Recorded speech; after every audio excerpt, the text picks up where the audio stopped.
Time for some game balls to the best and gassers to the worst.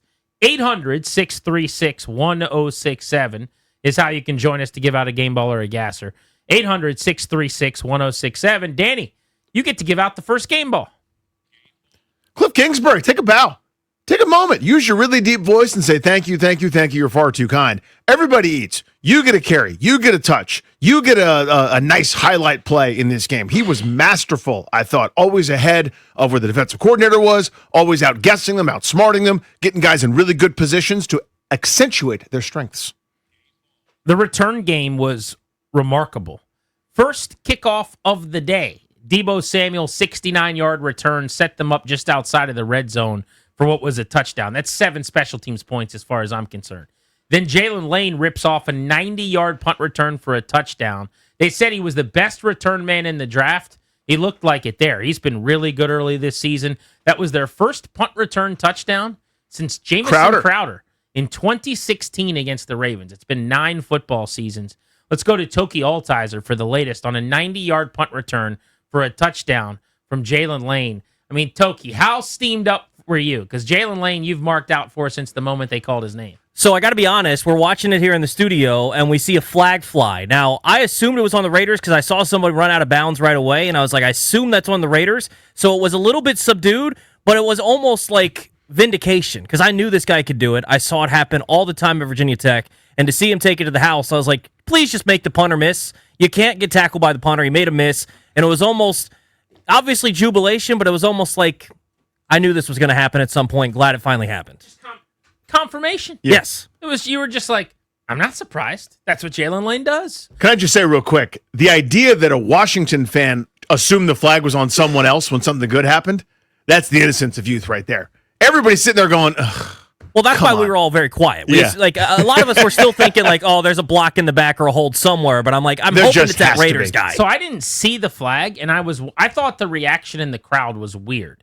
The players were all going crazy, but I was like, it felt to me like people were not as excited as they should have been. And then I realized, like, oh, okay. They see the laundry, yeah. But I thought unless there was another penalty, I felt really good about it because, as you said, it was obvious in real time. This dude's just running downfield the entire duration of the play.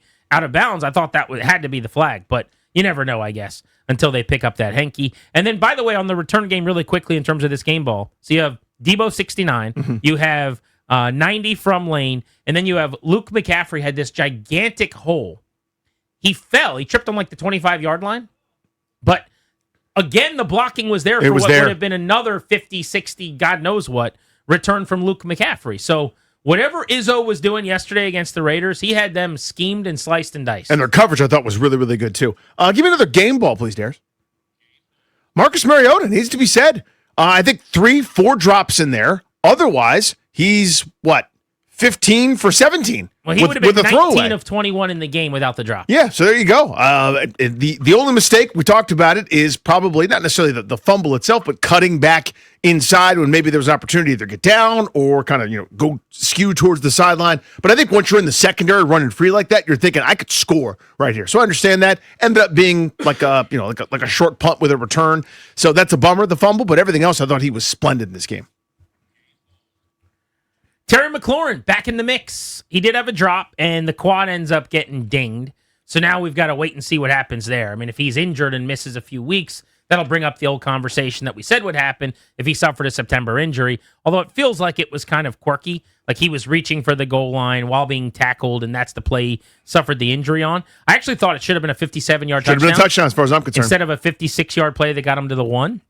But he leads the league in being basically yanked down at the 1-yard line. If you go back to last year, it's kind of tough luck, like what happens to him. But it was just 3 catches on 4 targets. So it's not like he was overly involved. But 74 yards, the big explosive play when they needed it. You have 74 yards in every single game all season long. You end up with 1,258 yards. I mean, that would be basically a career high for Terry McLaurin. So I'm going to give him a game ball for yesterday. Bobby Wagner, thanks for coming to the game today, buddy.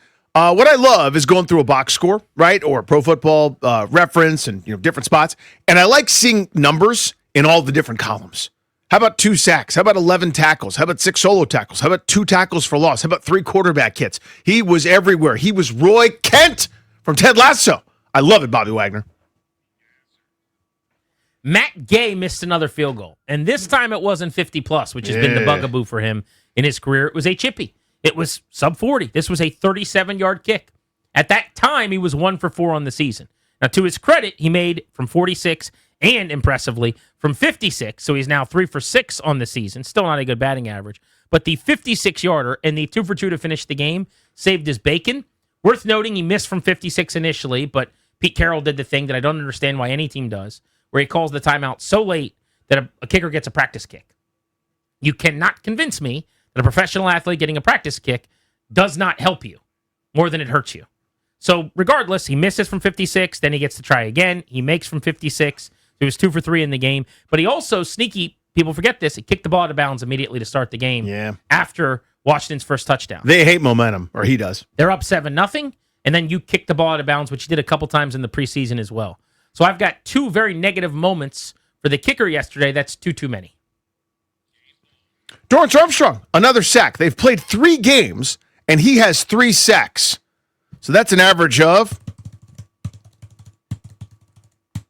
That's 3 divided by... 1 sack per game. Dorrance Armstrong continuing his strong play from the end of last year and in the postseason. He's going well. Let's hit the phones, 800-636-1067. Sean's in Falls Church on Grant and Danny. What's up, Sean? How are you? Doing well. Thank you for taking my call. I appreciate it, guys. I love the Roy Kent reference. Thank you for that. Everywhere, every effing where. But yes, no, I appreciate. I think it definitely goes to McNichols in a moment in the game when you needed something big and a guy that's going to get more touches, especially with Eckler not being there. I think that's a game ball right there. And then, that guy, you can't miss 37 yards. You can make 56. That's extra, but you can't miss the short ones. I'm sorry. Excuse me. Love that call. 2 reasons. 1, it was 10-10. Washington was better than the Raiders were. And yet, they kind of messed around. You missed the chip shot. You had a turnover. You penalized yourself away from stuff. A game that you're winning and should be winning by a lot. You're not. It's 10-10. The next drive, that's when McNichols changes the game right there. That play, and I think the Jalen Lane play were kind of the 2 where you went, whew, okay, now we're breathing easier. But that was a massive momentum shift. Scott's in Locust Grove on Grant and Danny. What's up, Scott? Hey, I forgot to prompt your guy, but I am a long-time listener and a first-time caller. Well, that means Jim Zorn gets Jim to greet Zorn you. is sleeping. Give me a second. We got to wake him up. Jim, Jim, are you ready? Jimmy! No. Jim! All right, Scott, go ahead. Okay. Okay. You kind of stole my thunder, Grant. But His You don't window get to be unprepared and then just cut him off in the middle of interrupts his the point. guy. That's not right. Rude, Jim. Rude. Rude gets hotline. Thanks, Jim. Yeah. But my game ball, like I said, Grant kind of stole my thunder. My game ball goes to, I guess it's Larry Izzo. I didn't even know his name, but the special teams coach. I think he figured something out. There were holes every single kickoff return. There's a huge hole, even the one Luke McCaffrey, like you said, slipped on. So I'm sure that teams will figure out and look at film and figure out what he figured out. But Yeah, I mean, you get the gigantic, game like ball and drive pay a raise truck from me. through it. type Totally right. holes, And too. remember, the preseason, their coverage units weren't very good. They started off each of those games with big returns against them. They've been dynamite in that area as well. Thanks for the call, buddy. Let's go to Kenny in Falls Church. What's up, Kenny? They can. Hey, thanks for taking my call, guys. Amen. Game ball has to go to Mariota. This guy has been outstanding in this offense. He's going to be a starting quarterback somewhere next year. Do you guys agree with that? Well, I think he's going to try. I mean, he tried this offseason. It didn't work out. He wanted Indianapolis. They chose Daniel Jones, who's been, by the way, incredible. He's one of the best quarterbacks in the league through 3 weeks this season. But here's what I could see. Wherever Cliff goes, I could see him bringing Mariota with him to help implement and instill the offense. And then you figure out, like, what's the quarterback situation? If they don't have a QB, maybe you draft a guy and you develop him behind Mariota. Or if they've got one, maybe you just bring Mariota in as your backup or whatever. But I could see him rolling with Cliff because I think they have a good rapport. I think he really, really likes the offense.